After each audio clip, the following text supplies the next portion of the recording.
aula de hoje, a equipe de Paulo. Nós vamos começar lendo o livro de Atos dos Apóstolos, no capítulo 20, do versículo 1 ao versículo 38. Eu peço que você acompanhe comigo a leitura. Vamos lá. Cessado o tumulto, Paulo mandou chamar os discípulos e, depois de encorajá-los, despediu-se e partiu para a Macedônia. Viajou por aquela região, encorajando os irmãos com muitas palavras e, por fim, chegou à Grécia. Vocês vão notar que algumas palavras de locais estão em negrito, é porque nós vamos encontrar isso tudo no mapa, tá bom? Então, continuando aqui a leitura, encorajando os irmãos com muitas palavras e, por fim, chegou à Grécia, onde ficou 3 meses. Quando estava pronto de embarcar para a Síria, os judeus fizeram uma conspiração contra ele, por isso decidiu voltar pela Macedônia. Você nota que então Paulo estava lá em Éfeso, bem no meio do seu mapa, você consegue ver. Depois Paulo então resolve ir para a Macedônia. Então ali a região da Macedônia é a região de Filipos, Tessalônica, Bereia, tudo mais. E ele vai até a Grécia. A Grécia é onde é chamado ali o Peloponeso, aquela região onde tem Corinto. Então Paulo desce até lá em Corinto, fica 3 meses lá em Corinto. É de Corinto, por exemplo, que Paulo escreve a carta aos Romanos. Então fiquem atentos, porque quando nós estudarmos a carta aos Romanos, vocês vão entender esse momento aqui de Paulo. Nesses 3 meses que ele ficou em Corinto, é quando ele escreve a carta aos Romanos. E aí Paulo resolveu ir para a Síria. Não está no mapa, mas a Síria estaria na extrema direita desse mapa. E o que acontece é que Paulo vai viajar, e quando ele vai viajar, ele fica sabendo de uma conspiração contra ele. Aqui me chama a atenção o fato de que os irmãos lá na igreja primitiva, a gente não vê neles nenhuma sensação, nenhum sinal de heroísmo. Hoje a gente tem um costume muito forte no meio da igreja evangélica hoje, de confundir homem de fé ou mulher de fé com super-herói, com super-heroína. O pessoal está confundindo. Hoje nós estamos com um evangelho meio Marvel hoje em dia, sabe? O pessoal acha que fé é aquele cara que não tem medo de nada, que faz tudo. Não, você vê os discípulos lá de começo, tirando Paulo à noite, de madrugada, num cesto escondido para ele não morrer. Lá em Damasco, isso acontece. Você vê diversas vezes, você vê Paulo, por exemplo, querendo ir lá para o teatro em Éfeso e o pessoal poupando que ele não fosse, porque senão ele seria linchado.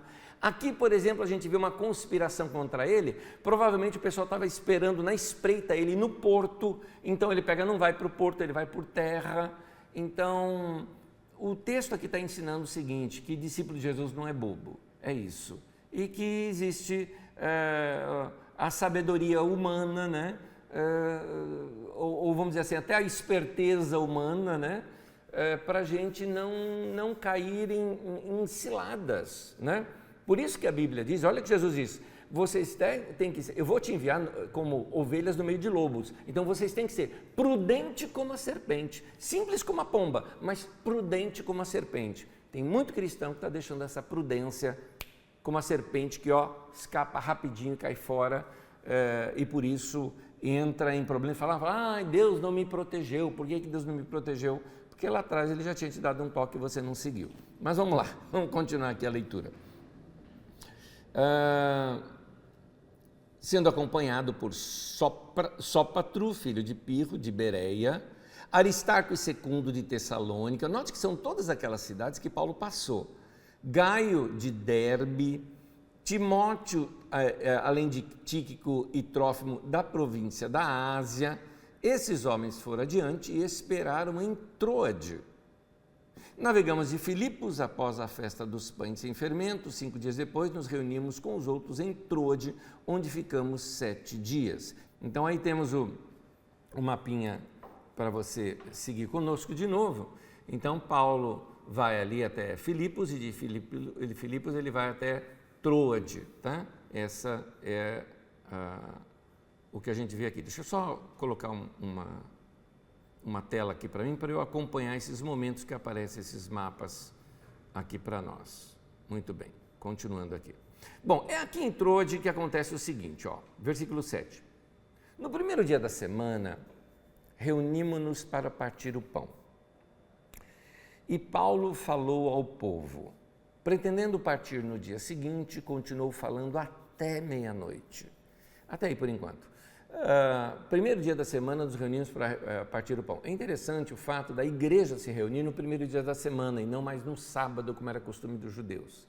Então você vê a igreja já mudando alguns costumes que haviam no meio dos judeus. A igreja começa a se descolar do judaísmo em diversas práticas, dentre elas essa, já que primeiro dia da semana, o domingo, era o dia da ressurreição. É nesse dia que eles se reúnem para partir o pão. Então, Paulo, pretendendo partir no dia seguinte, achava que talvez nunca mais fosse ver os irmãos, ficou falando bastante, falando até meia-noite. Note, falando até meia-noite, num lugar onde normalmente o pessoal vai para a cama perto de 7 da noite, mais ou menos, é um horário que o pessoal já ia para a cama. Então, nós estamos falando aqui de madrugada adentro, tá? Continuando. Havia muitas candeias no piso superior onde estávamos reunidos, diz o texto.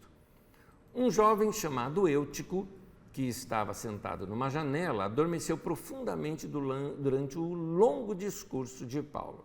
Vencido pelo sono, caiu do terceiro andar. Quando o levantaram, estava morto. Paulo desceu, inclinou-se sobre o rapaz e o abraçou, dizendo: não fiquem alarmados, ele está vivo. Então subiu novamente, partiu o pão e comeu. Depois continuou a falar até o amanhecer e foi embora. E levaram vivo o jovem, e isso muito os consolou. Eu acho interessante aqui nesse texto esse momento de um milagre de Paulo ali, porque ali foi uma ressurreição. O menino caiu, morreu, tiveram pessoas que chegaram antes que checaram que o menino estava morto. Paulo abaixa, abraça. Você vê que Paulo não faz cena, não é? Ele não, por isso que eu estou falando. Você vai ver homens de fé, mas você não vai ver homens fazendo espetáculo. Então, você vai ver homens de fé, mas não vai ver super-heróis. Então, Paulo, quase que numa atitude discreta, ele abraça, ele não fala assim, ressuscitei o menino, não, ele fala, gente, ele está vivo, como se tivesse sido uma questão de acaso, não é? Ele não chama a atenção para si nesse momento. É Lucas, o narrador, que percebe que isso era importante narrar e coloca esse detalhe desse milagre que acontece aqui com Paulo. Eu vou continuar a leitura do texto, mas antes, deixa eu abrir aqui o mapa com vocês. Não, desculpa, eu que pulei aqui. Isso mesmo. Você vai ver aqui no mapa que Paulo está em Troade e vai lá para baixo para Éfeso, tá bom? É para essa região que Paulo vai. Deixa eu continuar a leitura, fica mais fácil a gente compreender aqui o texto.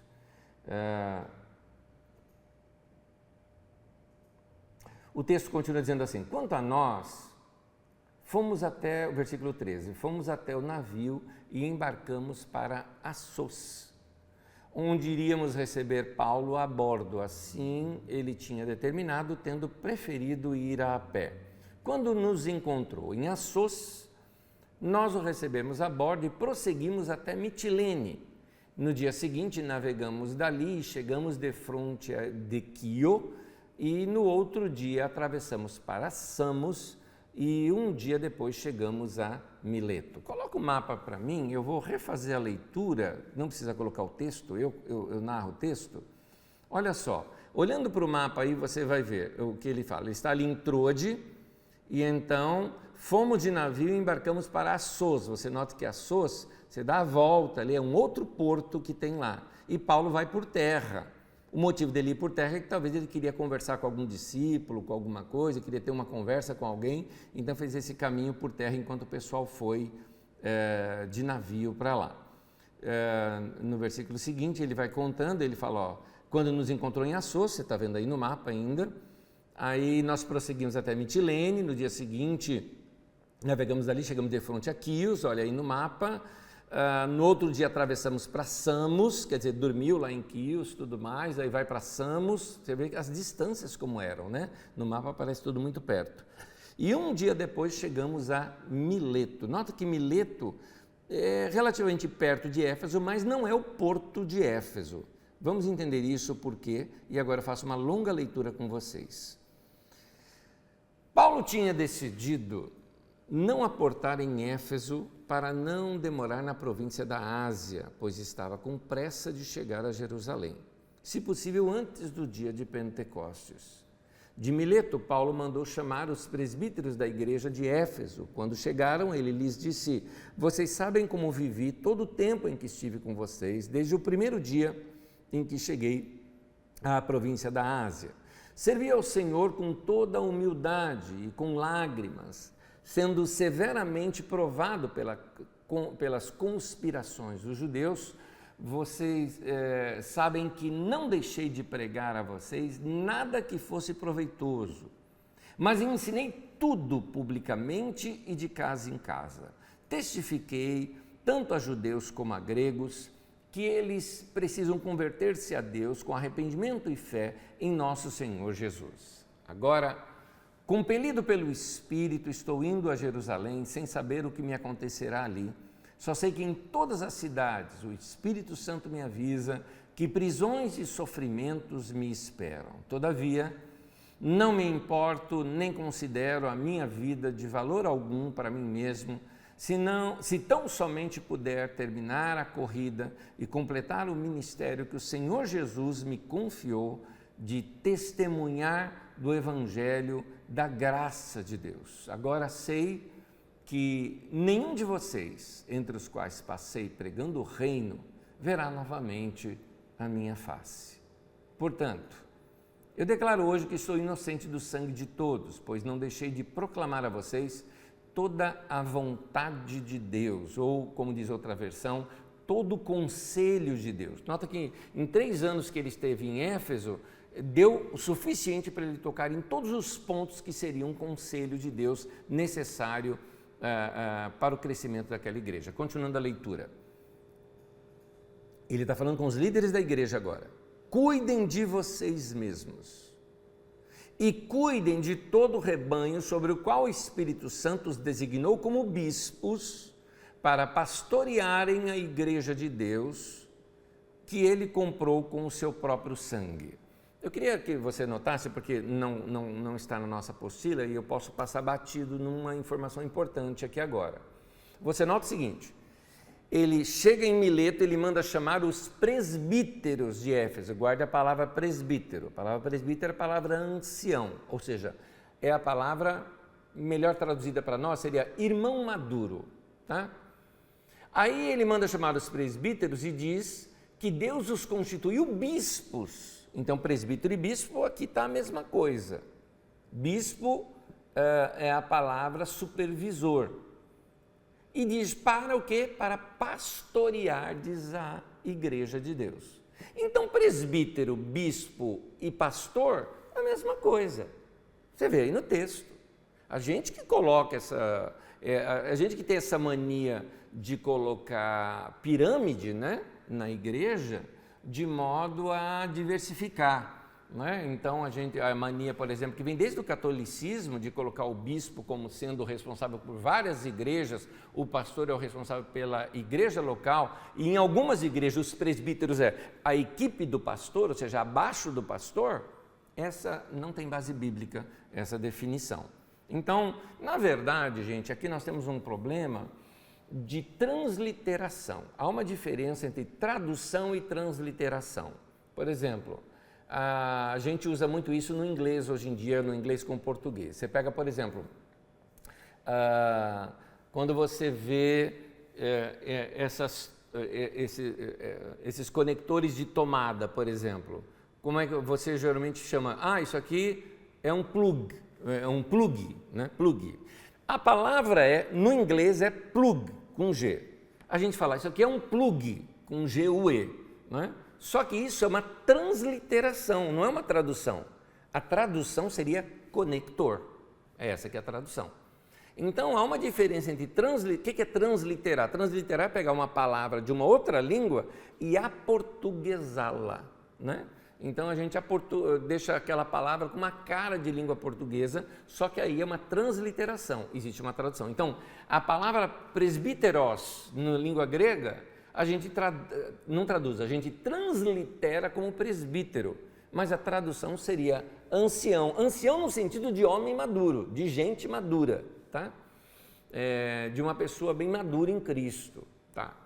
Quando você pega episcopos, a gente translitera para bispo, mas o nome correto seria supervisor, é isso. Então, a gente precisa aprender que, às vezes, a transliteração de uma palavra pode levar a gente a perder, talvez, o sentido da palavra. É igual Apocalipse. Apocalipsis, a gente traduz como Apocalipse. Não é tradução, é transliteração. A tradução seria revelação.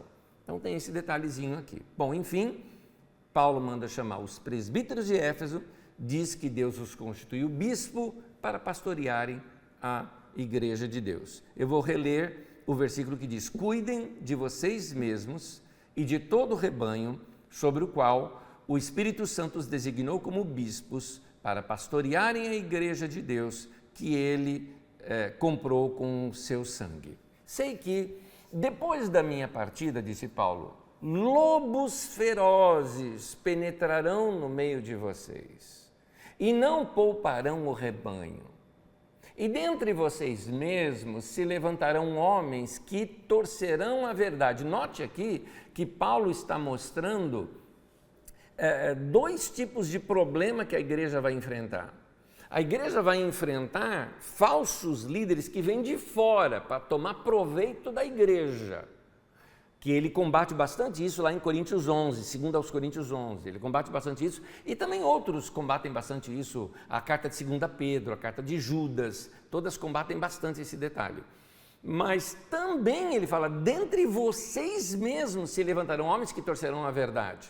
Aí você vê nas cartas de João. Nas cartas de João também ele alerta bastante de falsos mestres circulando no meio da igreja, mas com ensinos errados, torcendo a verdade a fim de atrair discípulos, ou seja, a fim de obter algum lucro, né? Ou obter seguidores, ou aqui seria talvez nos dias de hoje, gente que se torna pregador itinerante, vem pregando em um monte de lugar e depois ele pega e monta a igrejinha dele roubando os membros desses diversos lugares. É isso que Paulo está falando, só que nos tempos dele.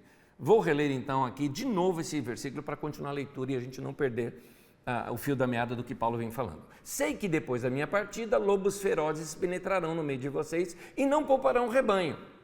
E dentre vocês mesmos se levantarão homens que torcerão a verdade para dividir a igreja, né? A fim de atrair os discípulos. Por isso, vigiem, lembrem-se de que durante 3 anos jamais cessei de advertir a cada um de vocês disso, noite e dia, com lágrimas.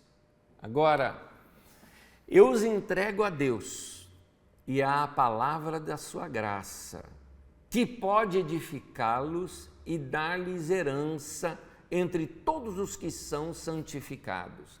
Eu queria chamar mais atenção aqui de um outro detalhe que eu vejo aqui no texto. Paulo está dizendo o seguinte, olha, por 3 anos eu ensinei o conselho de Deus. E agora eu os entrego a Deus e à palavra da sua graça. Ou seja, a esse ensino que eu lancei aqui para vocês, eu acredito que ele é suficiente para edificá-los, dar-lhes herança, manter vocês firmes no Evangelho. Então, Paulo acreditava que o ensino que ele tinha trazido para aquela igreja era um ensino sólido o suficiente para manter essa igreja firme. É isso que ele fala. Então, eu volto aqui ao versículo 32 da leitura. Agora eu os entrego a Deus e à palavra da sua graça que pode edificá-los e dar-lhes herança entre todos os que são santificados. Aí Paulo começa a falar da sua vida pessoal, de como ele relacionou com a igreja. Não cobicei a prata, nem o ouro, nem as roupas de ninguém. Vocês mesmos sabem que estas minhas mãos supriram minhas necessidades e as de meus companheiros. Em tudo o que fiz, Mostrei a vocês que, mediante trabalho árduo, devemos ajudar os fracos, lembrando as palavras do próprio Senhor Jesus que disse: há maior felicidade em dar do que em receber. Tendo dito isto, agora essa cena é linda, eu acho essa cena lindíssima. Tendo dito isso, ajoelhou-se com todos eles e orou. Imagina essa cena, que gostosa. Todos choraram muito e, abraçando-o, o beijavam. O que mais os entristeceu foi a declaração de que nunca mais veriam a sua face. Então o acompanharam até o navio. Até aí. Texto lindo, texto fantástico, cheio de riqueza, e mais riqueza que nesse texto.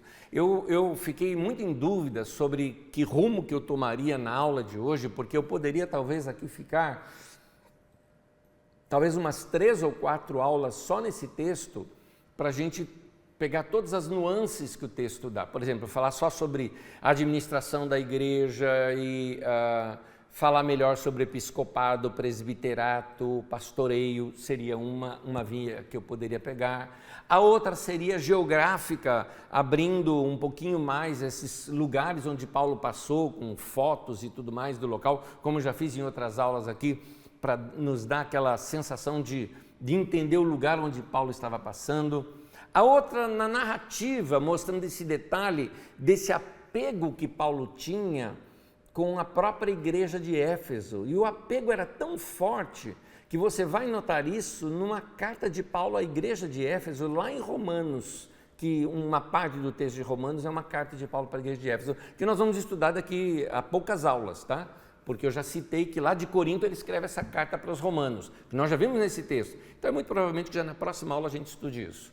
Então essa eu vou ter que abrir um pouco, porque aí você vai notar essa proximidade de Paulo com essa igreja de Éfeso. E aqui você vê, o texto é tão rico, que tem até outros detalhes do texto, tem detalhes também que eu diria de teologia, da questão histórico-crítico do texto, porque Paulo cita aqui um negócio, para sua curiosidade.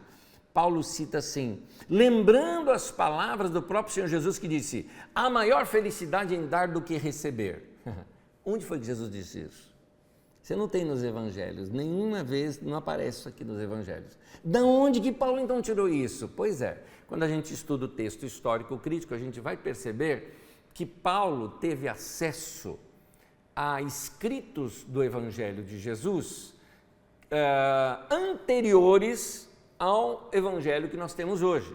Por exemplo, Paulo, quando ele narra a ceia do Senhor, o livro de Marcos, que tem aquela narrativa, não estava escrito ainda. Então é interessante isso. Paulo escreve aos Coríntios que...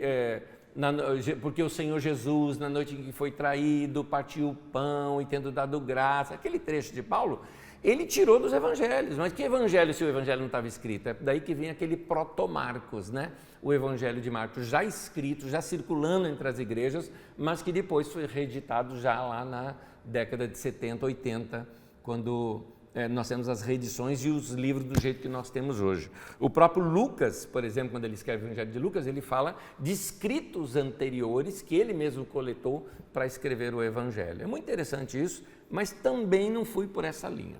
E aí eu decidi que é tempo da gente trazer aqui também algumas lições práticas para a igreja dos nossos dias, baseado na prática da igreja daqueles dias.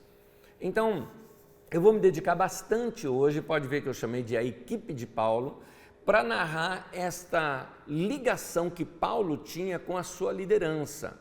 E nessa ligação que Paulo tinha com a sua liderança, e você nota isso no final desse texto aqui de Atos 20, né? Do povo abraçá-lo, beijá-lo, chorar com ele, ajoelhar junto, orar junto, você nota que havia amizade forte entre eles ali. E Paulo quer ensinar isso para eles e que eles reproduzam isso na vida da igreja ali com a sua comunidade. Eu acho muito lindo isso. Então, eu quero mostrar aqui alguns perigos que devem ser enfrentados pelos pastores de hoje, baseado naquilo que nós vemos que a igreja daquele tempo enfrentava. Nós já vimos o texto de Atos 20, eu não vou lê-lo aqui de novo com vocês, apenas citar, inclusive na sua apostila ele está transcrito novamente, onde Paulo fala assim, cuidem de vocês e de todo o rebanho no qual o Espírito Santo designou o bispo. Note, cuidem de vocês.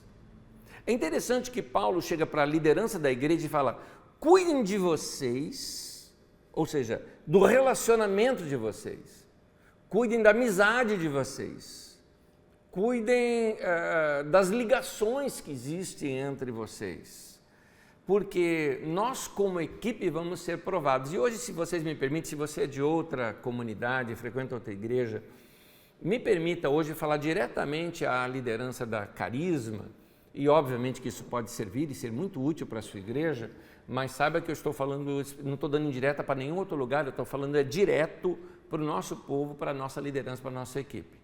Eu acredito que todos nós que trabalhamos no meio da nossa comunidade, vocês sabem que aqui na Carisma a gente trabalha dessa maneira, eu considero todo esse grupo liderança da igreja. Porque a Carisma, tem até uma frase nossa que a gente usa, mas que ela pode perder o sentido e falar, a igreja é gente, sim, mas para nós a Carisma é uma igreja feita de gente, no sentido de que é uma igreja que sem essas pessoas, sem essas ações ministeriais, sejam elas que apareçam ou que não apareçam, seja de bastidores ou de frente, não importa, não existiria isso que existe hoje na nossa comunidade aqui. Há um ambiente muito gostoso, quem frequenta aqui a Carisma sabe disso. Há um ambiente organizado, há um ambiente leve, há um ambiente gostoso. Você chega pela manhã aqui, eu amo chegar aqui antes de, assim, bem cedo, né? E temos um culto domingo às 8h30 da manhã. 7h30 da manhã estamos chegando por aqui. E já tem gente que já chegou há muito tempo. Tem gente que chega às 7 horas, 6h30 da manhã. E é gostoso ver o pessoal, sabe, montando as equipes, se organizando. Eu passo para cumprimentar todo mundo, mas você nota que já tem um clima bom entre todos. É isso que Paulo está falando. Cuidem de vocês. Cuidem de manter esse clima. E para isso, é importante lembrar que agora eu entro aqui, tem até essas frases que eu vou citar, elas têm na apostila. Para a gente começar a cuidar, o que é esse cuidar de nós? Para a gente começar a cuidar, quando nós, como liderança, ou gente que está trabalhando no meio da igreja, fomos provados. Por exemplo, como é que nós somos provados? Aqui está. Quando falam mal de nós ou de algum de nós. Quando alguém fala mal de alguém da tua equipe, o que você faz? Porque é interessante isso, porque se a pessoa fala mal de alguém da tua equipe e você, puxa, é isso mesmo, tá, e dá corda para aquilo, meu querido, se a outra pessoa não está presente, eu já começo a pensar que isso pode ser fofoca. Então a melhor coisa a se fazer é assim, pode-se discutir uma situação, porque de repente o outro irmão pode estar errado mesmo, discute a situação e fala, tá bom, vamos marcar e vamos conversar com esse irmão, vamos cuidar dele. Ou, por exemplo, tem gente que chega assim e quer falar mal de alguém, você fala, não quero ouvir, sabe? Gente que quer criticar, não quero ouvir. A gente tem que se proteger um pouco mais nesse sentido. Então, como é que você age quando falam mal? Como é que você age quando falam mal de você? Não é? Ou você fica sabendo que falaram mal de você? Vamos lá. Outra, quando não nos dão o reconhecimento individual que esperamos. E aí? Vamos pegar, por exemplo, que o seu pastor, que o nome é Anésio, mas de vez em quando é amnésio, porque não consegue lembrar das coisas, começa a falar, os irmãos de tal, olha os irmãos que nos servem ali, vamos lá, eu estou citando assim, os irmãos que nos servem na livraria, os irmãos que nos servem de cooperadores, os irmãos que nos servem lá na técnica de som, tudo mais. Aí eu não cito os irmãos que nos servem na cafeteria, porque na hora esqueci. Aí o irmão fica magoadinho, porque fala assim, não nos deram o reconhecimento individual, né, que nós esperamos. Puxa, servi tanto essa igreja e nunca citaram o meu nome lá da frente. Meu irmão, como é que você age quando não te dão reconhecimento? Eu estou dizendo isso porque nós humanos, a gente precisa lidar muito com a nossa questão de orgulho, de busca de reconhecimento e louvor. Porque no corpo de Cristo, meu irmão, a gente cresce para baixo. No corpo de Cristo, Deus é que vai dar honra aos membros que não aparecem. Então, se a pessoa fica em busca de louvor e reconhecimento, ela não está servindo a Deus, ela está servindo o ego dela. Como é que você age quando faço algo de bom que, por engano, é atribuído a outro? Olha só, isso aqui acontece bastante. Às vezes a gente pega, elogia um irmão e não foi esse irmão que fez a coisa, foi outro que fez. E o outro que fez fica magoado. Puxa, não me citaram, tudo mais. Vamos checar isso, porque a Bíblia diz que o homem é provado pelos louvores que recebe.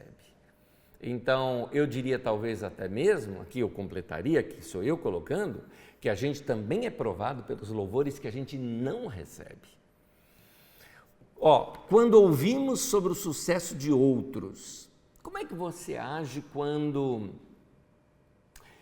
você percebe que outros estão sendo mais abençoados do que você, por exemplo, ou que as pessoas estão... Chegou o momento daquele ministério, porque tem isso. Aqui nos ministérios na Carisma eu falo bastante isso. Gente, de época em época a gente destaca um ministério e depois outro. Até porque tem períodos que é aquele ministério mesmo que está se destacando. E o outro tem que entender, é a vez dele, né? Esse é o momento dele, né? E a gente tem que se alegrar com os que se alegram e ajudar isso tudo a crescer. Tem uma história na Bíblia interessante que pode muito passar despercebido com a gente, eu acho que está em Lucas 5, eu acho que está lá, que diz assim, que Jesus chegou ali na praia, tinha 2 barquinhos, ele pegou um barquinho emprestado que era de Pedro e começou a pregar para o povo. Passa despercebido para a gente esse detalhe. Tinha 2 barquinhos. Jesus subiu em um deles. Como é que você se sente quando Jesus sobe no barquinho do lado? Não foi no seu. Como é que você se sente isso? Então, nós temos que entender que Deus pode fazer o que Ele quiser. Deus pode levantar um outro irmão, de repente... você vê que você é mais capacitado que aquela pessoa, mas aquela pessoa está tendo mais reconhecimento do que você.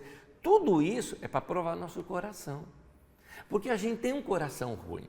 Se a gente não admitir isso e achar que nós somos os bonzinhos, nós corremos o risco do orgulho. Então, deixa Deus tratar no coração. Por exemplo, aí vem um outro ponto. Nós somos tratados também por Deus quando nós somos elogiados.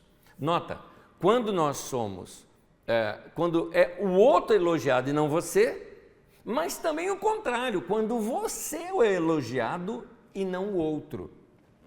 Eu me lembro, um dos professores de música que eu tive, o irmão Pedro Vitorino, que era um irmão muito querido, eu posso dizer que ele foi talvez um grande discipulador para mim.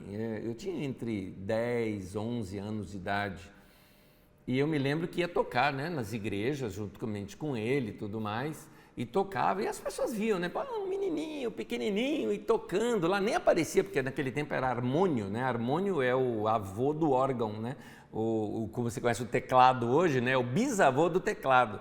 Então era um móvel muito alto e muito grande, então eu tocava lá atrás e nem aparecia, né? Depois que as pessoas viam, é uma criancinha, tal, tocando, vinham falar, que lindinho, tal, tal, tal. Acabava o culto, a gente ia para cá e todo mundo, que lindo, que maravilhoso. Pedro Vitorino, meu professor, chegava para mim depois e falou, Anésio, o homem é provado pelos louvores que recebe. Herodes não deu glória a Deus e foi comido de bicho. Então trata de entregar tudo isso para Deus, você fez foi para Deus, foi Ele que te deu capacidade, Ele que te deu vida, Ele que te deu inteligência, toda a glória é dele, não toma essa glória para você. Quando alguém te oferecer essa glória, não pega para você. Seja educado, seja elegante, a pessoa te falou alguma coisa, você fala muito obrigado, Deus, louvado seja Deus. É isso que a gente tem que fazer, passar a coisa para Deus, porque a glória é dele. Um outro item, olha só, eu vou ler os 2 juntos, porque algumas pessoas pensam até, se você ler rápido, você acha que foi erro de grafia, e não é. Quando o nosso ministério é preferido ao de outros, e o segundo, quando o nosso ministério é preterido ao de outros. Ou seja, quando alguém chega para você e fala que prefere você do que o outro, né? Eu prefiro aquele professor do que aquele outro, eu prefiro aquele músico do que aquele outro. Como é que você reage quando é você essa pessoa? Agora, troca. Como é que você age quando é o outro que é o preferido e não é você. Então, é isso que a gente tem que ver, porque essas coisas acontecem com a gente, não é para nos magoar, não é para nos chatear. Essas coisas acontecem para provar o nosso coração. Porque no livro de Deuteronômio, no capítulo 8, fala assim, que Deus fala, eu te levei para o deserto para te humilhar, para te provar, para saber o que estava no teu coração. Ora, não é Deus que precisa saber o que está no nosso coração, Ele sabe, mas Ele queria mostrar para a gente o que estava no nosso coração. Então, todas as vezes que a gente passa por uma situação como essa, seja de preferido ou de preterido, saiba de uma coisa, é um teste para a gente conhecer melhor o nosso coração e chegar diante de Deus e abrir o coração para Ele, e pedir para Deus para lavar o coração, ou pedir para Deus, as duas coisas, Deus, tira de mim esse orgulho, porque me elogiaram tanto hoje, e aí de repente eu começo a achar que eu sou bom mesmo, tira isso de mim, Senhor, né? Ou o contrário, né? Fala, puxa, Senhor, elogiaram tanto outra pessoa e eu me esforcei tanto e ninguém falou nada de mim, tira de mim a inveja, tira de mim a querer concorrer com o meu irmão. Então a gente tem que estar sempre abrindo o nosso coração para Deus. Aqui diz também, olha só, seremos provados principalmente na relação de amizade com os irmãos que estão ao nosso lado entre os iguais. Ou seja, eu vou até ler aqui, ó. Nunca vou querer competir com aqueles que estão acima de mim, pois acho natural dar-lhes primazia. Também não terei problema com aqueles que vêm depois de mim, que estão sob o meu cuidado, mas serei tentado a competir com aquele que está ao meu lado, alguém que é como eu, com as mesmas fraquezas que eu tenho. Para isso será necessário uma maior operação da graça de Deus na minha vida, trazendo quebrantamento e um coração dócil. A gente não pensa em competir com quem a gente acha que é melhor do que a gente. Porque você fala, meu, o cara é melhor do que eu não sou tentado a competir com ele. E às vezes você também não é tentado a competir com gente que você mesmo ensinou e que você mesmo formou, é quase um discipulador para a pessoa. Eu não sou tentado a competir com essa pessoa, mas nós somos tentados a competir com gente que é igual. Às vezes a mesma faixa etária, às vezes a mesma coisa que faz, tem a mesma liderança ministerial, ou líder de um ministério com o líder de outro ministério, afinal os dois são líderes, coisas assim. Aliás, eu nem gosto muito de usar esse nome líder e tudo mais. Às vezes é bom até tirar esse nome, mas eu tenho que usá-lo aqui agora exatamente para tratar no nosso coração, né?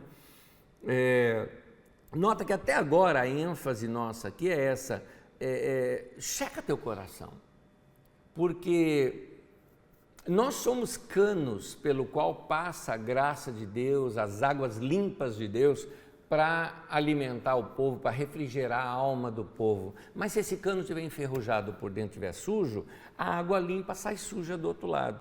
Por isso que a gente tem que sempre abrir o coração para Deus e deixar Deus tratar com a gente. Mais textos. 1 Timóteo 4, versículo 16. Paulo recomenda assim para o Timóteo: tem cuidado de ti mesmo e da doutrina. É interessante aqui, a palavra doutrina aqui, didascalia, né, vem dessa mesma palavra, aqui está falando do ensino. Toda pessoa toda pessoa que está envolvida no ministério, principalmente os ministérios de ensino principalmente, tem que estar aprendendo sempre. Porque se a gente para de aprender, a gente para de crescer. E quando o líder para de crescer, os demais também param. Eu me lembro muito tempo atrás, nós tínhamos um músico na nossa comunidade, e esse músico era um excelente musicista, um instrumentista maravilhoso, tocava muito, era o melhor que a gente tinha, o cara era o melhor ali que tocava. E eu falando com ele isso um dia, ele falou o seguinte, Anésio, não é bom isso. Eu preciso, e ele fez isso mesmo, na época ele se destacava dos demais músicos que a gente tinha.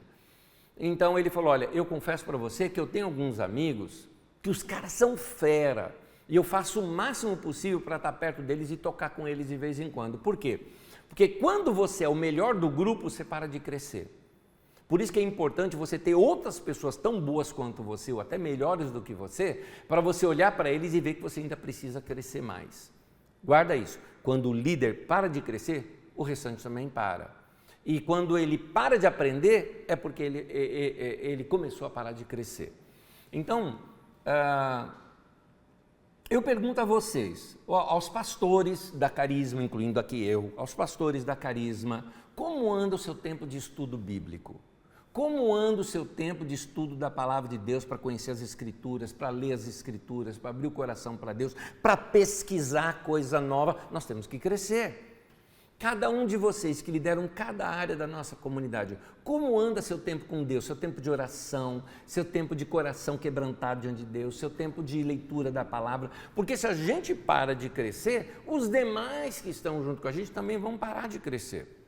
Isaías 54, versículo 2 e 3, o texto diz assim: alargue o lugar da sua tenda, estenda bem as cortinas de sua tenda, não o impeça, estique as suas cordas, firme suas estacas, pois você se estenderá para a direita e para a esquerda. Note aí, alargue o lugar de sua tenda, e aí ele está dizendo, você se estenderá.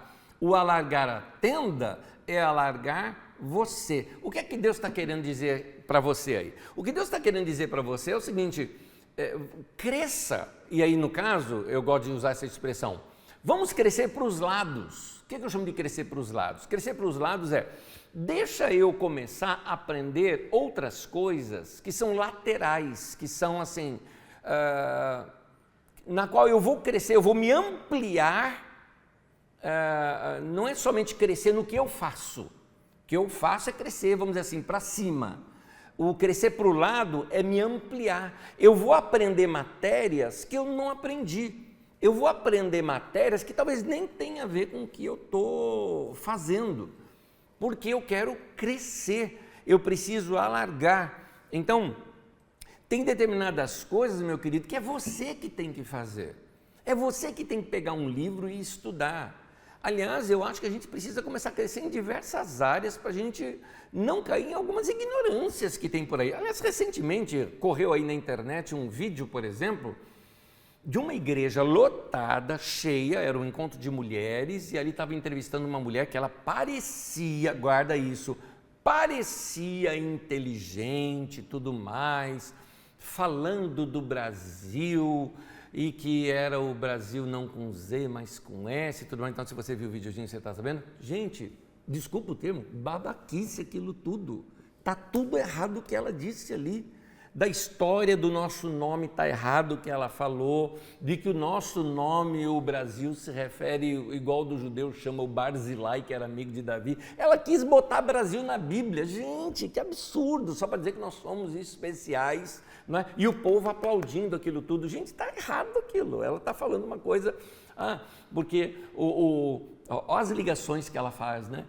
Porque olha só como isso era de Deus, né? O rei de Portugal, que era Emanuel, enviou para o Brasil quem? Pedro. Então, Emanuel, Deus conosco, Pedro, do apóstolo Pedro, né? Para, gente, que absurdo. Primeiro que não chamava Emanuel, ele chamava Manuel, tá? É nome português, não é Emanuel, né?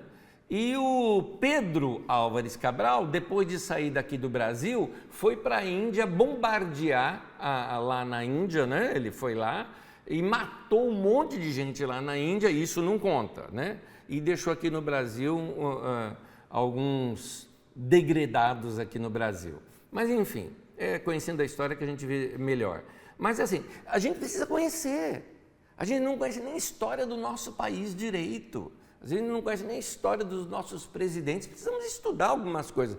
Mas isso não é minha área. Vai estudar, vai fazer alguma coisa. Vai aprender uma coisa nova de matemática, vai aprender alguma coisa nova de arquitetura, vai aprender uma coisa nova de ciência, vai aprender uma coisa nova, básica pelo menos, de música.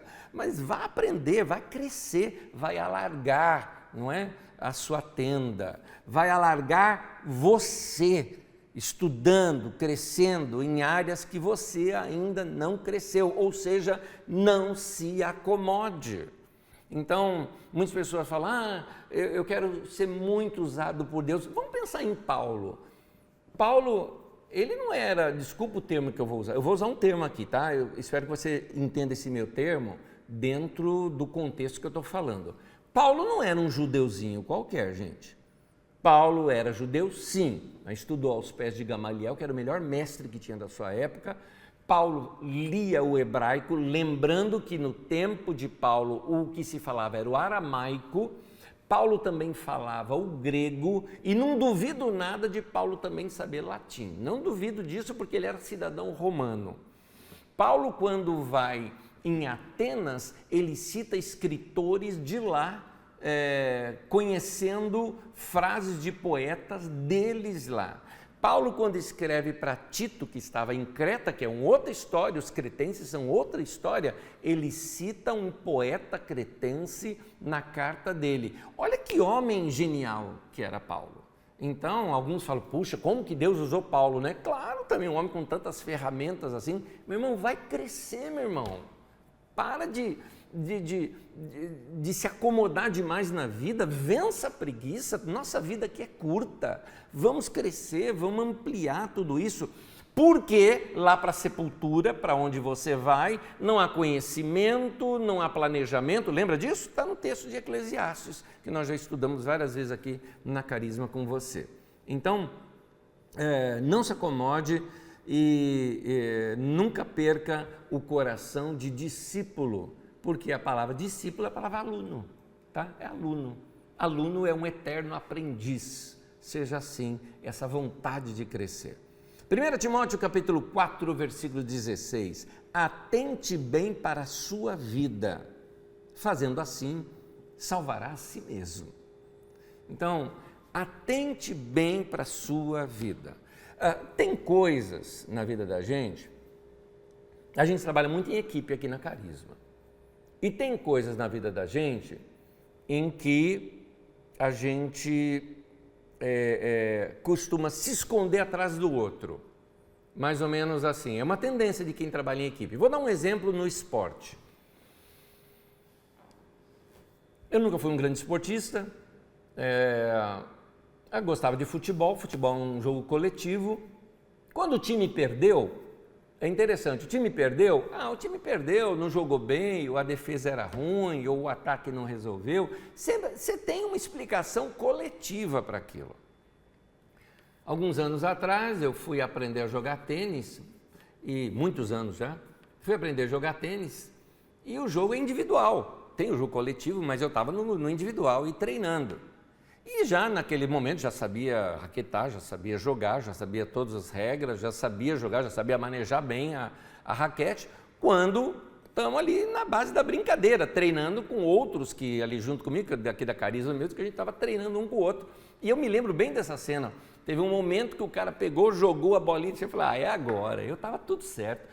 Eu ia jogar no canto, ele estava no canto da quadra, eu falei, eu vou jogar no outro canto da quadra, peguei a raquete com tudo, assim, com muito gosto, bati, falei, vai lá no canto, ele não vai pegar essa, joguei longe.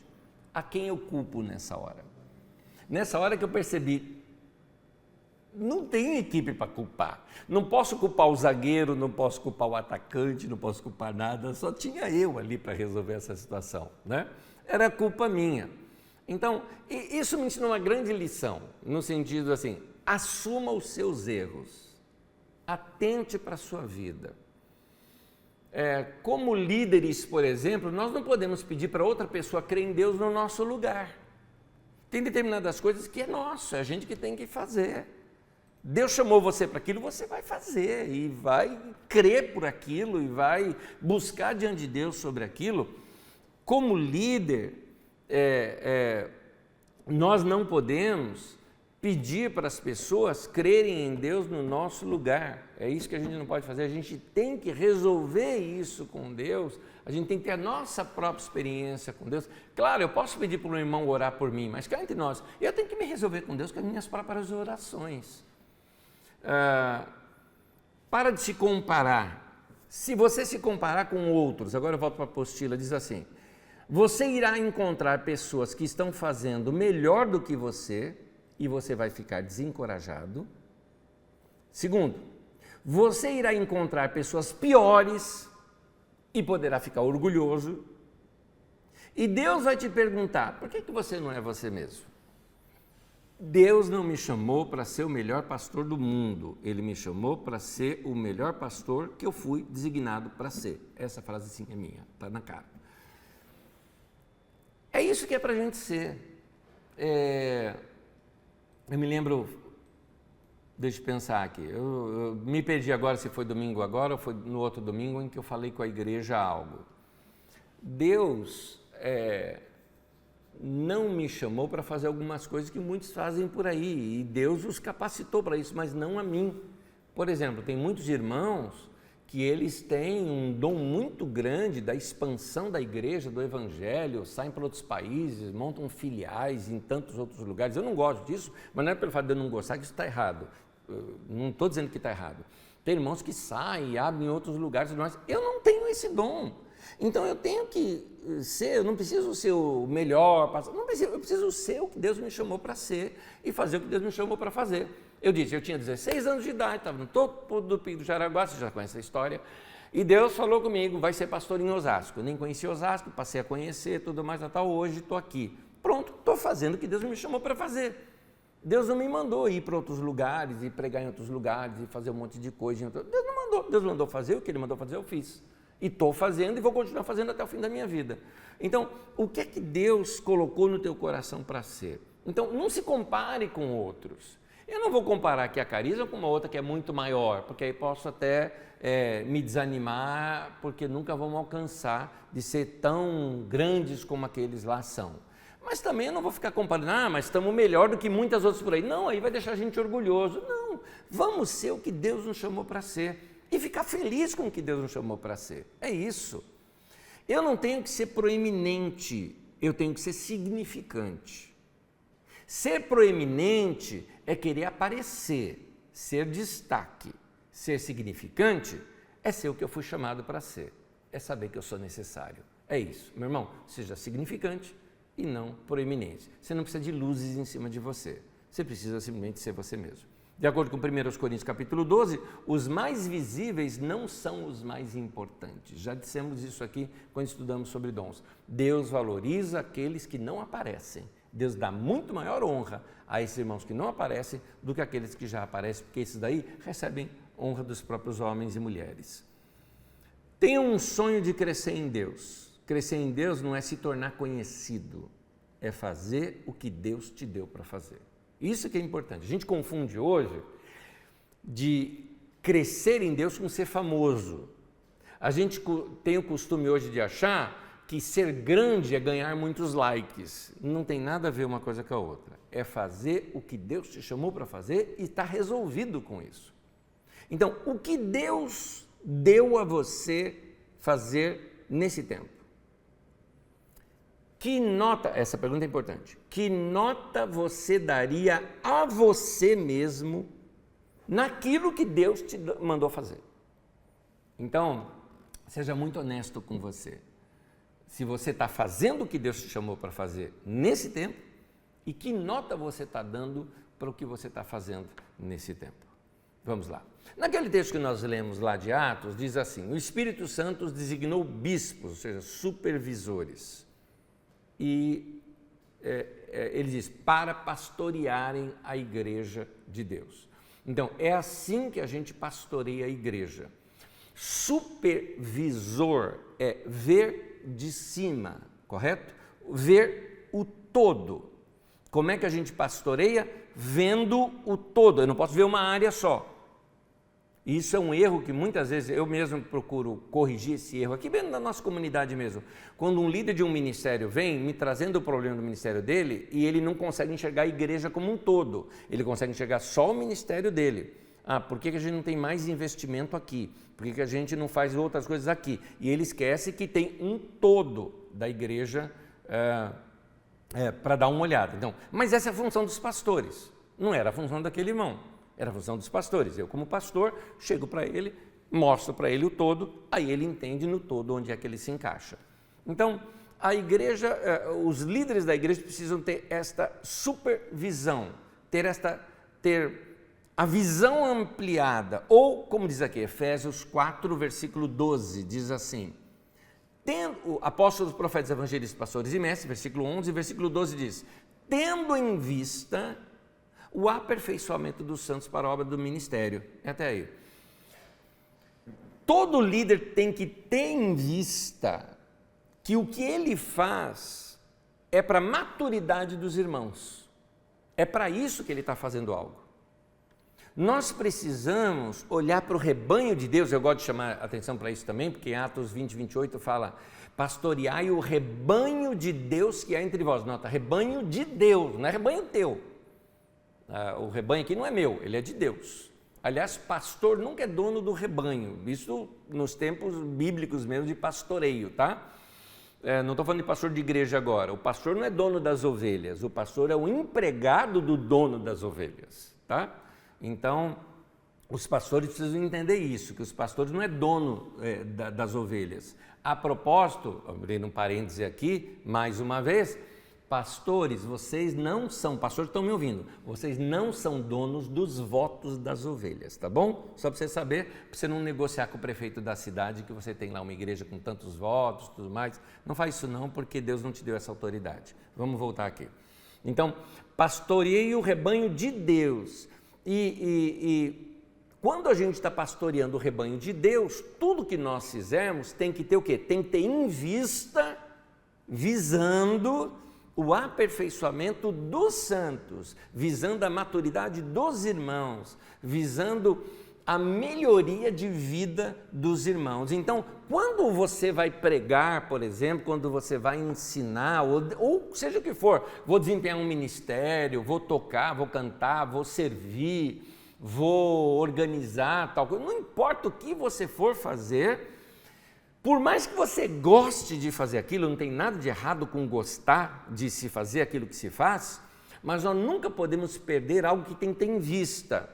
Eu não prego porque eu gosto de pregar. Eu posso gostar de pregar, mas eu não prego porque eu gosto de pregar. Eu tenho que pregar tendo em vista que aquela pregação tem que ser útil para os irmãos. Porque se eu estou pregando para mim, se eu estou cantando porque eu gosto de cantar, porque é para mim. Porque tem gente às vezes que chega assim para a gente falar, eu quero cantar no Ministério de Louvor. Por quê? Porque eu gosto de cantar. Eu gosto de cantar, a gente põe a letra aqui, você canta com todo mundo, junto com todos os irmãos. Não precisa cantar lá na frente.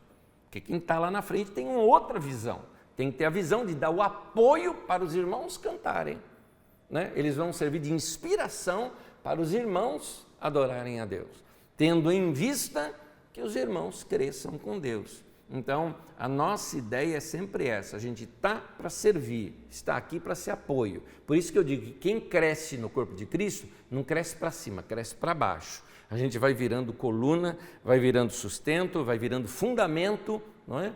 Para que outras pessoas possam subir nos nossos ombros e crescer. Essa é que a gente tem que ter em vista, é assim que se desempenha ministério. Agora, todo mundo pensa assim? Não. Tem gente que vai se aproveitar da igreja. É aí que vem os problemas que podem acontecer no meio da igreja. Dentre eles, o que Paulo cita nesse texto também. Ele fala de lobos ferozes penetrarão no meio de vocês. Conhece aquela história de lobo vestido de ovelha? É isso mesmo que ele está falando. Só que eu vou ler aqui um texto de Judas.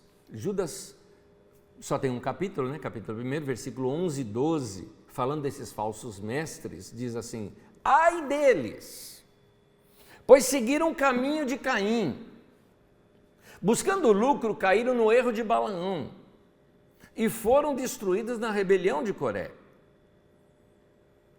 Esses homens são rochas submersas nas festas de fraternidade que vocês fazem, comendo com vocês de maneira desonrosa. Eu quero destacar aqui no texto, veja aí na tela comigo. Rocha submersa, você imagina rocha submersa, né? Está o navio, está vendo que a água está bonitinha, mas não sabe que ali debaixo tem um iceberg, nem a ponta do iceberg ele está vendo, tem uma rocha submersa, vai afundar. Então ele fala que esses homens são perigosos, porque nas festas de fraternidade, o que é festa de fraternidade? Encontros da igreja, onde todo mundo comia junto e tudo mais, eles aproveitavam-se daquele momento de comunhão para fazer coisas desonrosas. E aqui continua o texto dizendo, são pastores que só cuidam de si mesmos, são nuvens sem água, impelida pelo vento. Está aí.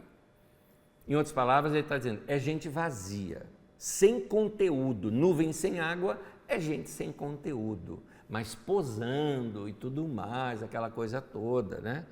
Na verdade, alguns textos bíblicos, como o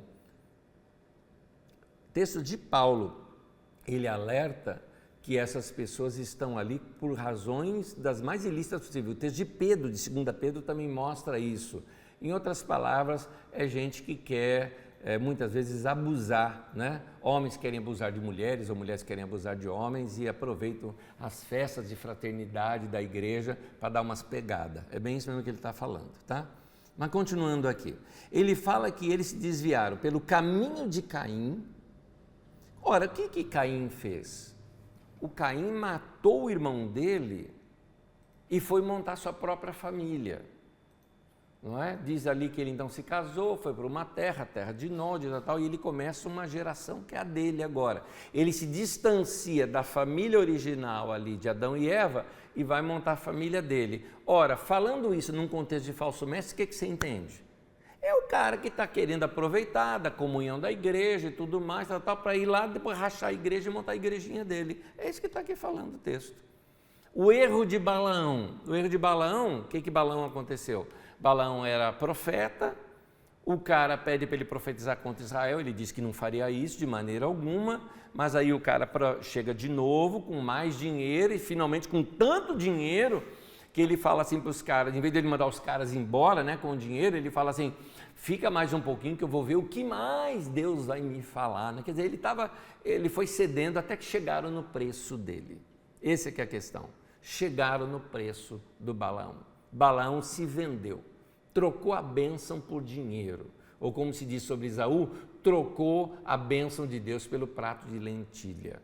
O que eu quero te dizer é que o erro de Balaão é gente que se vendeu. Então, às vezes você se vende no ministério, você se vende para ter mais fama, se vende para ter mais dinheiro, se vende para ter mais poder.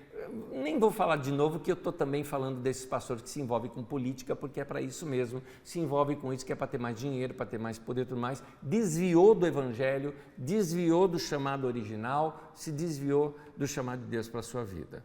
Aqui o texto também fala da rebelião de Coré. Interessante, qual que era a rebelião de Coré? A rebelião de Coré foi assim, não queremos mais Moisés como nosso líder, vamos juntar uma turma aqui e vamos voltar para o Egito. Em outras palavras, queria levantar uma nova liderança, dar um golpe de Estado dentro ali do Israel que mal estava nascendo, né? Novamente aqui está falando de gente no meio da igreja que causa divisão e que monta alguma coisa. Provérbios 22, 28 diz assim, não remova os marcos antigos que puseram teus pais. Eu queria deixar essa palavra muito clara aqui desse texto, para você, meu irmão, que talvez não é nem aqui da Carisma, você esteja numa outra igreja e está muito descontente com a sua igreja, toma cuidado para você não errar nesse ponto. Os seus líderes no passado, da igreja na qual você frequenta, lançaram alguns marcos, alguns costumes, que são costumes daquela igreja. E você quer lá se rebelar e mudar. Não faça isso, não faça isso. Respeite seus pais daquele lugar. Ah, mas eu não concordo. Não concordo, então saia, meu querido, vá para outro lugar. Mas não fica aí causando problema, não. O mesmo eu diria aqui também, tá? Se você está aqui dentro da Carisma falando, não concordo com você na Carisma, a gente tem que mudar umas coisas aqui. Meu querido, fica à vontade, vai para outro lugar, que a gente não vai sair daqui, tá bom? Não venha remover marco antigo, não, porque a gente tem marcos muito claros aqui do que a gente acredita e do que a gente não acredita aqui nesse lugar. A gente sabe o que está fazendo. Então, não gostou, cai fora. É bem isso mesmo. Continuando. Dentre vocês mesmos, diz lá naquele texto que Paulo fala, né? Nota que ele não falou que só os lobos viriam de fora. Lá em Atos 20 ele fala, dentre vocês mesmos se levantarão homens que torcerão a verdade, olha só, a fim de atrair discípulos. Paulo está falando com o pessoal de Éfeso, ele falou, olha, toma cuidado, que a igreja de Éfeso cresceu pra caramba. Ele fala assim, toma cuidado, porque no meio de vocês mesmos vai aparecer pessoas que vão começar a mudar uma coisinha, mudar outra coisa e atrair discípulos para si. Novamente, Paulo está falando da questão de divisão no meio da igreja. é o que a gente chama de atitude de Absalão, que numa leitura de um texto já se explica por si só. Leia comigo, 2 Samuel, capítulo 15, de 1 a 6. Absalão era filho de Davi, que queria dar um golpe de Estado em Davi. Olha como é que ele fez para dar o golpe de Estado. E deu o golpe de Estado. Vamos ver como é que ele fez. Algum tempo depois, Absalão adquiriu uma carruagem, cavalos e uma escolta de 50 homens. Ele se levantava cedo e ficava junto ao caminho que levava à porta da cidade. Sempre que alguém trazia uma causa para ser decidida pelo rei, Absalão o chamava e perguntava de que cidade vinha. A pessoa respondia que era de uma das tribos de Israel e Absalão dizia: a sua causa é válida e legítima, mas não há nenhum representante do rei para ouvi-lo. E Absalão acrescentava: quem me dera ser designado juiz desta terra. Todos os que tivessem uma causa, uma questão legal, viriam a mim e eu lhes faria justiça. E sempre que alguém se aproximava dele para prostrar-se em sinal de respeito, ele era filho do rei, Absalão estendia a mão, abraçava-o e beijava-o. Absalão agia assim com todos os israelitas que vinham pedir que o rei lhes fizesse justiça. Assim, ele foi conquistando a lealdade dos homens de Israel. Eu vou ler agora esse final na tradução de Almeida atualizada, que diz assim: e assim ele furtava o coração dos homens de Israel. Está aí. Eu acho que esse texto não precisa nem de explicação. De gente que quer minar uma liderança, então, para minar a liderança, ele fica fazendo fuinha aqui, ali, mas na boa, leva o cara na casa, bate aquele papo, faz alguma coisa, dá muitos elogios, e aí daqui a pouco ele começa a furtar o coração daquelas pessoas contra o líder que está acima dele. Isso pode acontecer dentro de um ministério, pode acontecer dentro de um departamento, vamos dizer assim, né, de uma área de trabalho, pode acontecer numa empresa, pode acontecer numa igreja local, da mesma maneira. No livro de João, no capítulo 21, aquele texto conta aquela história de Pedro, quando Jesus separa Pedro ali dos discípulos, e 3 vezes ele pergunta assim para Pedro: Pedro, você me ama? Qual foi a prova de amor que Deus pediu para Pedro? Quando Jesus perguntou: Pedro, você me ama? Em seguida ele fala: pastoreia as minhas ovelhas. Você me ama? Cuide do povo. Você me ama? Se dedique às pessoas. Você me ama? Faz isso aqui, ó, que a gente está falando, de pastorear e de cuidar das pessoas. O nosso ministério deve ser a nossa resposta ao amor que nós sentimos por Jesus.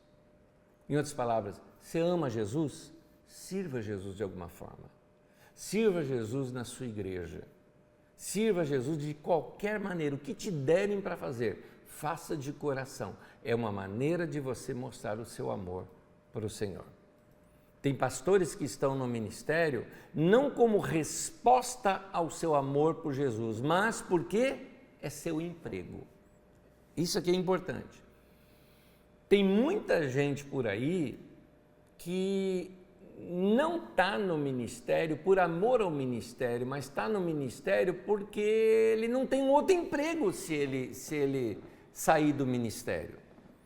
Tanto que se eu tiver uma oportunidade talvez de ganhar mais em outro lugar, ele deixa o ministério, então, ou nunca saiu do ministério porque nunca conseguiu uma boquinha para um trabalho em outro lugar, porque a hora que conseguir, ó, vai para lá. Então, a gente precisa checar o nosso coração para ver se nós não estamos assim. O ministério exige de nós o nosso serviço e doação para Deus. Paulo mesmo, ele mesmo se virava com as suas finanças, ou seja, ele mesmo gerava as suas finanças com o trabalho dele, nesse sentido. Não é errado uma pessoa ser sustentada pelo ministério, porque no próprio livro de Timóteo, Paulo fala de honrar aqueles que trabalham e de dobrar dos honorários aqueles que trabalham bem, ou seja, tem gente que não trabalha bem no ministério. Então, você sempre deve se perguntar: por que eu estou no ministério? Por quê? Que com acento mesmo, com qual a razão, por qual motivo eu estou no ministério? Isso é uma pergunta que a gente tem que sempre se fazer, porque se você chegar na conclusão, meu irmão, de que você está no ministério, porque de alguma forma é a sua remuneração, então você está com um motivo errado. O ministério sempre tem que ser por causa do seu serviço a Deus, por amor a Deus, e nem que você tiver que trabalhar para se sustentar, não importa, você vai servir a Deus da mesma maneira. Todo obreiro, ele tem que ser aprovado por Deus. Note isso, 2 Timóteo capítulo 2, versículo 15, diz assim: procure apresentar-se a Deus aprovado, como obreiro que não tem do que se envergonhar e que maneja corretamente a palavra da verdade. Olha só que interessante isso. Eu quero ser usado por Deus, mas mais do que ser usado por Deus, eu quero ser aprovado por Deus. Porque mais do que usar você, Deus quer te aprovar. Porque tem muita gente que está falando, não, eu quero ser usado por Deus, quero impor mão sobre o enfermo e ver o enfermo curado e tudo mais. Mais do que usar você, Deus quer aprovar você. Usar é coisa externa, visível, a aprovação tem a ver com o caráter, com o coração. E aqui eu tenho uma lista. Usar, Deus pode usar Balaão, usou Balaão. Balaão, que foi profeta e se tornou feiticeiro depois, falso profeta. Mas Deus usou Balaão. Para abençoar o seu povo, Deus pode usar uma mula para falar com o profeta. Deus usou a mula. Pode usar o diabo para tratar com Jó. O diabo só faz o que Deus quiser.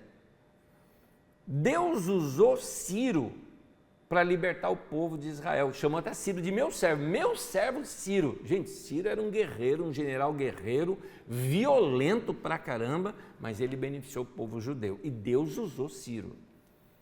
Deus usou um galo para alertar Pedro. E Deus usou circunstâncias, espinhos, bofetadas de Satanás, como diz no texto, para tirar a arrogância de Paulo. Então, usar, Deus pode usar qualquer um, mas Deus não quer usar, Deus quer aprovar. Então, Atos 2:22 diz assim, israelitas, ouçam essas palavras, Jesus de Nazaré foi aprovado por Deus diante de vocês. E mais diante no texto diz, com sinais, com maravilhas e tudo mais, tal. Note, Deus usa a quem Ele aprova, mas nem sempre Ele aprova quem Ele usa. Vou repetir, Deus usa quem Ele aprova, mas nem sempre Ele aprova quem Ele usa. Como assim? Tem gente que é usada por Deus e não está aprovada por Deus. Mas como é que pode? Porque Deus não tem ninguém para usar. Como Deus não tinha nenhum profeta para falar com o profeta, Deus usou uma mula. A mula está aprovada por Deus? Não, mas foi usada por Deus. Aliás, você pode ser usado por Deus até para realizar milagre. E ainda assim, e olha aí, não estou falando de milagre falso não, milagre mesmo, verdadeiro, não significa aprovação de Deus. Mateus 7:21, texto bem conhecido, eu vou reler aqui com vocês. Nem todo aquele que me diz Senhor, Senhor entrará no reino dos céus, mas apenas aquele que faz a vontade de meu Pai que está nos céus. É interessante notar, porque Jesus mesmo falou, olha, naquele dia, alguns vão dizer, mas em teu nome não expelimos demônios, em teu nome não curamos os enfermos. Olha só, ele não nega que as pessoas fizeram isso, mas ele diz, não, nunca vos conheci. Por quê? Porque lá em Samuel diz que o homem vê o exterior, mas Deus conhece o coração.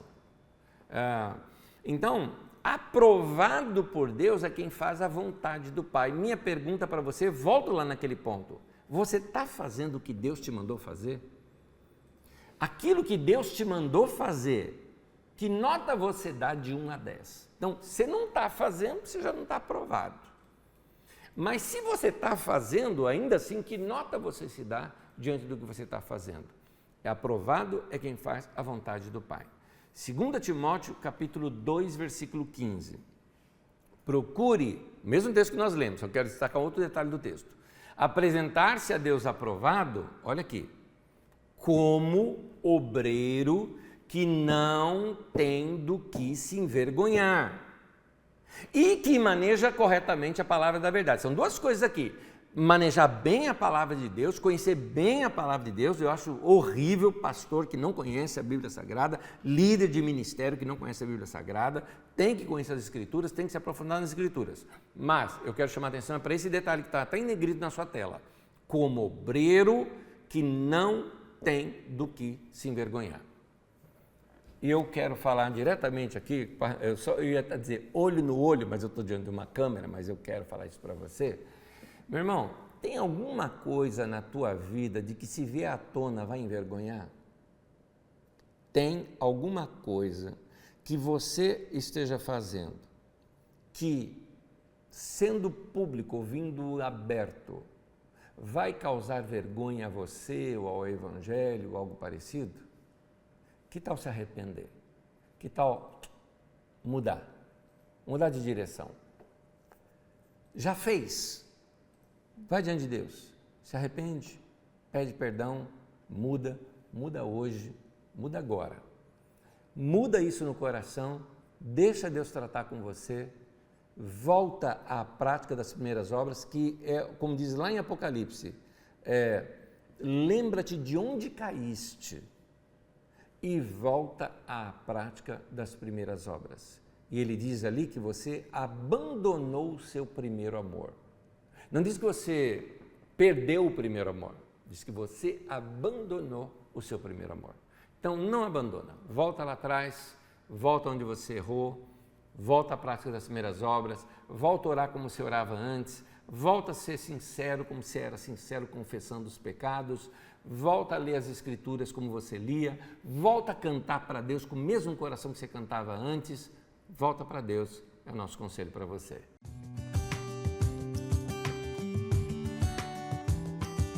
A Gleice pergunta, esse partir do pão, que eles se reuniram lá no domingo para o partir do pão, seria o partir da palavra, o ensino ou o pão físico? Não vamos, como eu diria, não é ilustrar, não vamos dar outros significados ao texto. O partir do pão é a ceia, tá? É igual a Atos 2:42, quando fala, e eles perseveravam no ensino dos apóstolos, na comunhão, no partir do pão e nas orações. O partir do pão é a ceia do Senhor, tá? Então é uma expressão para falar que vão tomar a ceia juntos. Esse que é o partir do pão. O Daniel pergunta aqui para mim, Anésio, gostaria de saber do Senhor como aplicar os princípios das suas aulas sem ferir os ensinamentos do ministério que eu pertenço. Belíssima pergunta, Daniel, mas eu te digo o seguinte, tudo que for relativo a você, mude. Que você perceber que dá para melhorar, melhore, mude. O que se referir à estrutura da igreja, você só pode mudar se você tem autoridade para isso, autoridade concedida pela própria instituição, pela própria igreja. Se você é um pastor da igreja, se você é um líder de um ministério e tem liberdade para fazer essas mudanças, você pode fazer. Se não, pega amizade com o seu pastor ou com um líder, o superior seu, passa para ele as ideias e deixa que ele tome essas decisões por si. Não tente causar nada que você faça uma mudança que vai em desacordo com a liderança da sua igreja, porque aí você causaria divisão. Numa igreja você tem que ter uma visão, duas visões é divisão, tá? Então não dá para se ter duas visões dentro de uma igreja só. Não dá para se edificar a mesma casa com duas plantas diferentes. Então quando você notar que alguma parte precisa ser mudada na planta da casa, o construtor são exatamente os líderes da igreja. É eles que você tem que procurar e bater um papo, conversar. Então, amizade, proximidade, tempo junto, orar por eles também, tudo isso ajuda bastante. E talvez não tenha que fazer mudança, porque algumas coisas que eu ensino aqui se referem à nossa comunidade aqui, a Carisma em si, que se você aplicar em outra igreja vai dar errado, tá? Porque não é método para ser copiado, é uma experiência muito nossa aqui também. Mas obrigado pela tua pergunta e eu sempre acho que é isso mesmo. Vamos fazer tudo com muito temor no coração. A Tamires pergunta, muitas vezes é difícil entender o chamado de Deus para nós, até hoje não entendi o meu, diz ela, mas tento sempre pensar quem Deus quer que eu seja. Bom, Tamires, tem um detalhezinho, existe um ministério que é comum a todos os irmãos. Há um chamado de Deus que é para todo mundo de igual modo, que é servir a Deus, servir a igreja e servir o mundo, servir o próximo, de um modo geral, mesmo que não seja irmão na igreja. Esse chamado é para todos.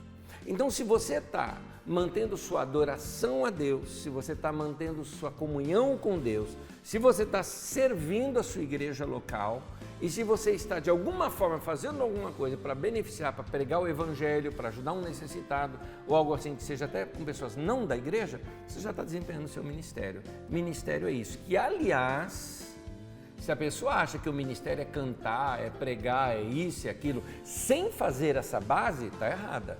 Essa base é ministério de todos os santos, de todos os irmãos, todo mundo tem que desempenhar isso. Eu tenho que fazer isso, a parte de eu ser pastor da igreja ou não, eu tenho que desempenhar esse tipo de ministério. Minha comunhão com Deus não tem nada a ver com eu ser pastor, meu serviço à igreja, aos irmãos, também tem que ser um serviço voluntário, não é só porque eu prego na igreja, que já estou fazendo o serviço, e meu serviço ao mundo, eu tenho também que pregar o evangelho, eu tenho que evangelizar pessoas, eu tenho que fazer obras sociais, pessoais, nossa, da minha família, da minha casa, da minha vida, eu tenho que ajudar pessoas, e isso é um ministério para todos os santos. O Jairo diz assim: Anésio, o pastor deve conhecer as ovelhas que ele pastoreia ou não? Jairo, uma pergunta aqui que eu te devolvo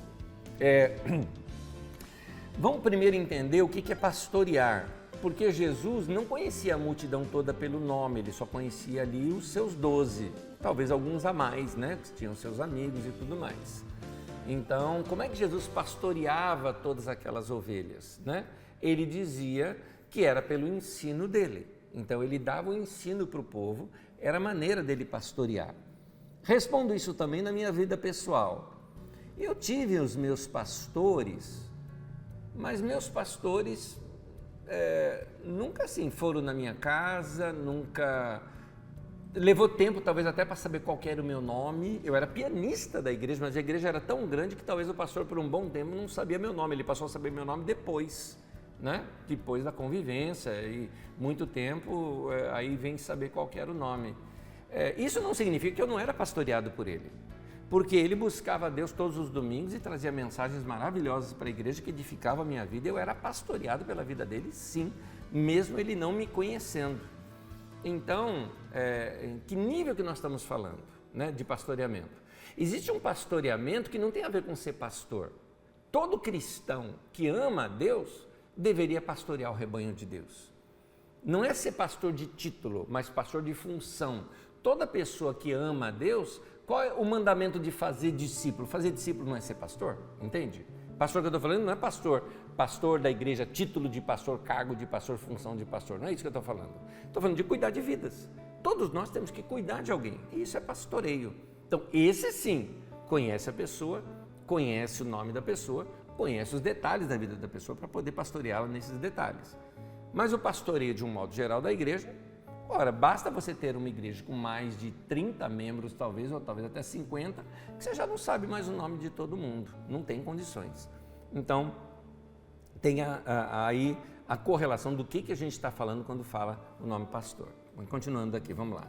A Juliane pergunta assim: vejo muitas pessoas de outras religiões sendo usadas por Deus, porque Ele usa quem quer, não é mesmo? Está corretíssimo, Juliane. Eu já vi obra de Deus que não tem a ver com a igreja. Deus não está limitado à igreja. Não é? Aliás, o título de um livro de Desmond Tutu que dizia o seguinte, que era o arcebispo anglicano da África do Sul, o título do livro era Deus não é cristão. É verdade. Deus é Deus, está acima da igreja e por isso Ele pode usar quem Ele quiser e abençoar vidas, e tem um monte de gente. Aliás, a própria Bíblia diz assim, se nós não clamarmos, as pedras clamarão. De vez em quando eu vejo mais palavra de Deus num ateu, assim chamado ateu, dito, ele se chama de ateu, o Leandro Carnal, por exemplo, estou citando o nome aqui, às vezes eu aprendo mais da Bíblia, olha, da Bíblia, não estou nem falando aprender de lições morais, lições da Bíblia, com ele, algumas vezes, mais do que alguns pastores que eu escuto pela internet de vez em quando, tem muito mais conteúdo bíblico no dele, só para você ter uma ideia, está aí um cara que se diz ateu e sendo usado por Deus. A Franciele, 3 aqui, Fran? A Fran, ela trabalha nos nossos bastidores, mas vamos lá. Anésio, qual o posicionamento e ações de uma liderança quando esta, eu vou ler todas de uma vez, quando esta começa a passar o bastão para a geração mais nova? Como formar em conhecimento e caráter uma geração mais nova para futuramente assumir a liderança? E qual deve ser o posicionamento da geração mais nova com esses ensinos e formação para assumir o bastão? Excelentes perguntas. Só que a última, eu acho que ela já traz em si a resposta. Veja bem, às vezes nós colocamos algo assim como se fosse a responsabilidade dos líderes em formar os novos para que esses assumam uma liderança no futuro. Eu vou inverter. Voltando até aquela resposta que eu dei ali para os irmãos com relação a pastores. Não foi meu pastor que foi na minha casa me chamar, foi eu que fui atrás dele na igreja. Ele simplesmente subia no púlpito e pregava, eu anotava todas as pregações, ia atrás e queria aprender. Eu que fui atrás dele para saber o que ler, o que fazer e tudo mais. Ele não dava muita coisa não, dava um toque ou outro, mas o que ele dava eu seguia. Fui eu que fui atrás de seminário, por isso que eu fiz 3, porque eu fiz um, depois fiz outro, depois eu fiz outro, porque eu queria aprender. Eu acho que tem a ver com a vontade dessa pessoa que está crescendo, ou seja, dos mais novos, de crescer. Em outras palavras, o que eu quero dizer, não é o discipulador que segue o discípulo, é o discípulo que segue o discipulador. Jesus não falou assim, vou te seguir. Jesus falou, segue-me. Então, o discipulado, o ensinado e o pastoreio tem a ver com os mais novos seguindo os mais velhos. Então, quem quer aprender é que tem que ir atrás dos mais velhos e aprender com os mais velhos, porque os mais velhos já estão ocupados fazendo o trabalho deles. Então, os mais novos é que tem que ir lá fazer o que for necessário para poder aprender e crescer. Eu estou dizendo isso para tirar aquela ideia de passividade, do tipo, não, eu não cresci porque meu pastor não me dá atenção. Espera um pouquinho, é você que tem que ir atrás do pastor e querer crescer. É você que tem que pegar os ensinamentos e se aprofundar nos ensinamentos. Está aqui, eu estou colocando para vocês todo o ensinamento bíblico aqui. Como Paulo falou, em 3 anos eu dei todo o conselho de Deus para vocês. Já estou no segundo já. Segundo ano nós daqui já. Estou dando tudo que eu puder aqui para vocês. Pega isso e cresce. Cresce em cima dessa palavra. Porque o reino de Deus tem a ver com isso. Jesus mesmo falou, ensinei a palavra. A palavra limpou a alma de vocês. Já estão limpos pela palavra que eu os tenho falado. É a palavra de Deus, fundamento. Paulo mesmo disse que ele acreditava, eu confio vocês na palavra da sua graça. Então é isso, nós estamos dando ensinamentos. Pegue esses ensinamentos, pratique esses ensinamentos, cresça nesses ensinamentos e Deus é quem vai honrar. Por quê? Porque você tem que ser aprovado por Deus. É Deus que vai aprovar você. E aí ele aprovando você, ele usa você. É isso que é o caminho para crescer. Deus abençoe você, graça, paz e bênção, Deus abençoe você. Continue estudando a palavra de Deus e se você não pegou as aulas passadas, volta lá, estuda todas. Tenho certeza que você vai crescer bastante. Deus abençoe.